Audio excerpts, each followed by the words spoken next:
आप यहाँ से रशा गए, आप ये कह रहे कि मैंने हर एक को वहाँ फिट देखा, ख़ासकर आप खबीब से मिले जो इस्लामी एतबार से भी माशाल्लाह बहुत अच्छे हैं, आप बहुत सारे से वहाँ से मिले, तो कैसा एक्सपीरियंस रहा वहाँ उनसे मिलकर? ज़्यादा से ज़्यादा जो काम है वो हाथों से करें, मशीनों पे ज़्यादा वो डिपेंड ना हो, क्योंकि वो हमारे एफर्ट्स को कम करते हैं।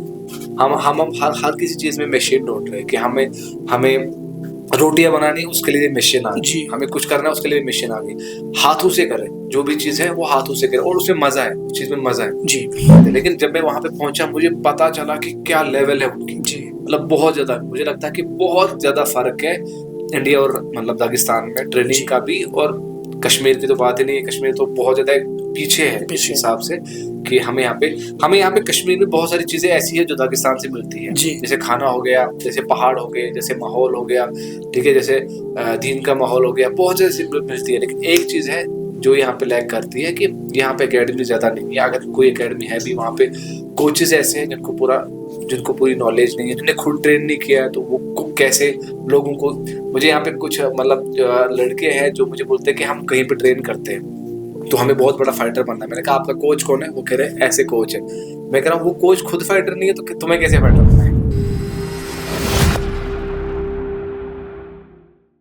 वह जैसे हम तारीख पढ़ते हैं सहाबा की, तो रसूलुल्लाह सल्लल्लाहु अलैहि वसल्लम अपने असहाब को ट्रेन करते थे, मेंटली हिसाब से भी, इल्म के हिसाब से भी सिखाते थे, यानी कि वो मुअल्लिम थे सहाबा के, तो साहब सबको हर एक काम सिखाते थे। तो आप बताइए, आप अपने जवानों को किस एतबार से ट्रेन करना चाहते हैं? नमाज के हिसाब से, दुनियाई हिसाब से, दीनी हिसाब से, कुछ चीज़ आप बताइए। जी, जो मैंने बोला आपको कि मैं यहाँ पे एक बड़ी एकेडमी एस्टेब्लिश करना चाहता हूँ इंशाल्लाह, जिसमें मैं फिज़िकली उनको स्ट्रॉन्ग बनाऊंगा और उलमा के साथ उनको कनेक्ट करके उनको वो सिखाएंगे कि आप कैसे दीन पे चल सकते हैं आराम से। और बाकी चीज़ें जो हमारे यहाँ पे मर्द हजरात है उनके साथ साथ उनको तो ट्रेन करना बहुत ज़्यादा ज़रूरी है, वो भी नहीं करते।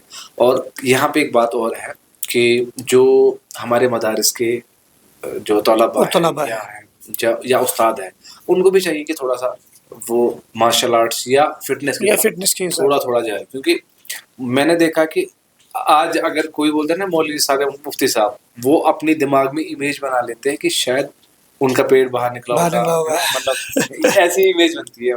जब हाफिज साहब बोलते हैं, कोई बोलते हैं, उनके दिमाग में ये सूरत आती है कि उनका पेट किसी के दिमाग में ये नहीं आता कि नहीं वो एक फाइटर हो सकता है, वो मार्शल आर्ट हो सकता है, वो एक मतलब उसकी फिटनेस बेहतरीन हो सकती है, बहुत अच्छी, वो एक रनिंग स्प्रिंटर हो सकता है। ऐसा कुछ नहीं है, सबके दिमाग में ऐसा ही है कि वो इसका पेट निकला होगा, वो बैठा होगा, कुछ नहीं, वो सुस्त होगा, बाकी चीजें। और साथ साथ में मर्दों के साथ साथ में जो औरतें हैं, हमारी बहनें, हमारे माएँ हैं, उनको भी एक्सरसाइज की बहुत ज्यादा जरूरत है, क्योंकि मैंने देखा है कि प्रेगनेंसी में और जब उनकी डिलीवरी होती है उस टाइम पे जो अक्सर सीजर आते हैं, बिल्कुल जो सी सेक्शन में इनको डाला जाता है, वो इसलिए कि क्योंकि लास्ट टाइम पे फिर डॉक्टर वगैरह बोलते हैं कि ये अनफिट है, ये कुछ है, पीसीओडी उसका मसला हुआ, बाकी चीज़ों का मसला है। लेकिन असल में मसला ये होता है कि उनका जो डाइट होता है, उनकी जो न्यूट्रिशन होती है वो बहुत खराब होती है, उनका डाइट बिल्कुल बेकार होता है, और साथ साथ में वो एक्सरसाइज कभी नहीं करते। जी। अगर हम बाहर देखेंगे ना, बाहर जो लेडी प्रेग्नेंट होती है, जो जिसका 7th मंथ होता है, वो भी ट्रेनिंग करती है। फिर उसके बाद उनको नॉर्मल डिलीवरी के बाद ही 2 महीने के बाद, 3 महीने के बाद ही वो फिर आराम से फिर से ट्रेनिंग करती है और फिट रहती है। और जिसके 3, 4, 5 बच्चे होते हैं ना, जिसको नॉर्मल डिलीवरी होती है, उसके बाद वो लगती है कि शायद इसने शादी नहीं की, इतनी मतलब वो स्लिम दिखती है इतने। लेकिन यहाँ पे खास करके कश्मीर में यहाँ पे बहुत ज़्यादा 90-95% तक अभी सिजेरियन हो रहा है, सी सेक्शन हो रहा है, और इसीलिए हो रहा है क्योंकि सारे अनफिट हैं। यहाँ पे तो मर्द नहीं कर रहा कोई, यहाँ पे तो कोई मर्द नहीं कर रहा, कोई लड़का नहीं कर रहा ट्रेन अच्छे से, सब ड्रग्स की तरफ लगे हैं, सब मतलब बाकी दूसरों कामों में लगे हैं, मोबाइल चलाने में लगे हैं, एक कमरे में बैठ के नॉर्मल कुछ देखने में लगे। तो अपने एतबार से क्या पैगाम देना चाहेंगे हमारी माँ बहनों को? वो भी ट्रेन करे कम से कम, अगर वो सेपरेट जिम में जा सके जहाँ पे मतलब मसरूत का उनका मतलब अलग से हो तो वहां पे जाए। अगर वो ना करे, घर में भी मशीनें वगैरह ला सकते हैं दौड़ने की। अगर कुछ ना करे, कम से कम मॉर्निंग में, इवनिंग में वॉक करे। हाँ बिल्कुल, लो इंटेंसिटी ट्रेनिंग होती है, ठीक है, उसको हम लो इंटेंसिटी ट्रेनिंग बोलते हैं। बस वॉक करे, सुबह शाम वॉक करे, वो उनके लिए बहुत बेहतर है। और घर का काम सारा वो करते ही ऐसे नॉर्मली, और ज्यादा से ज्यादा जो काम है वो हाथों से करे, मशीनों पे ज्यादा वो डिपेंड ना हो, क्योंकि वो हमारे एफर्ट्स को कम करते हैं। हम हर किसी चीज में मशीन ढूंढ रहे हैं कि हमें हमें रोटियां बनानी उसके लिए मशीन आ गई, जी। हमें कुछ करना है उसके लिए मशीन आ गई। हाथों से करें जो भी चीज है वो हाथों से करें, और उसमें मजा है, उस चीज में मजा है, जी। करने भी मजा है और खाने उसकी में मजा है। सेहत भी, हाँ, और जी। उसकी फिटनेस भी बहुत अच्छी रहेगी मैं क्योंकि वो एक्टिविटी कर रही मैं आपकी खिदमत में लास्ट बात अर्ज करूंगा। आप यहाँ से रशिया गए, जी। आप ये कह रहे कि मैंने हर एक को वहाँ फिट देखा, जी खासकर आप खबीब से मिले जी। जो इस्लामी एतबार से भी माशाल्लाह बहुत अच्छे हैं, आप बहुत सारे से वहाँ से मिले, तो कैसा एक्सपीरियंस रहा वहाँ उनसे मिलकर? वहां पे जाके ही असली मुझे पता चला कि कैसा हो सकता है, मतलब एक इंसान की कैपेबिलिटी क्या हो सकती है। जी।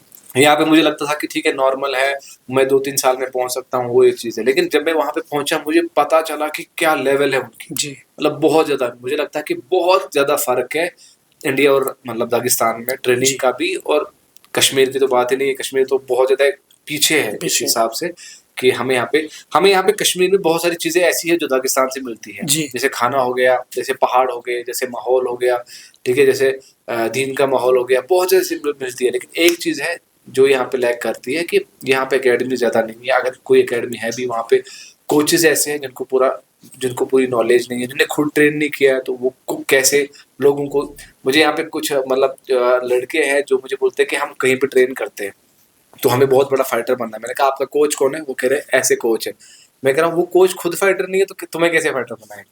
उनको खुद टेक्निक का पता नहीं है तो आपको कैसे बना सकता है बाकी चीज़ें। दागिस्तान में एक अलग लेवल का एक एक्सपीरियंस था यूएफसी फाइटरों के साथ, और जो वहाँ पे बड़े बड़े चैंपियंस हैं उनके साथ ट्रेनिंग करके, उनके साथ वो फील करके एक मुझे फील आया कि मैं भी कितना ऊंचा मतलब ऊपर जा सकता हूँ। जी। मैं अगर ट्रेनिंग करूँ मैं बहुत ऊपर जा सकता हूँ। और मार्शल आर्ट फाइटर एक अलग एक वो होता है, मतलब एक अलग ही दुनिया होती है उनके, और एक अलग स्ट्रेंथ होती है उनके अंदर फील का। मतलब अभी जब हम वीडियोस वगैरह देखते हैं, हम देखते हैं खबीब ने किसी को डोमिनेट किया, किसी को मारा गया, किसी को चोक किया, हमजा चिमाया ने उसको, रॉबर्ट विटेकर को लास्ट में उसको चोक करके फिनिश किया। हम हमें लगता है कि कैसे किया, नॉर्मली हो गया, बाकी चीजें हो गई।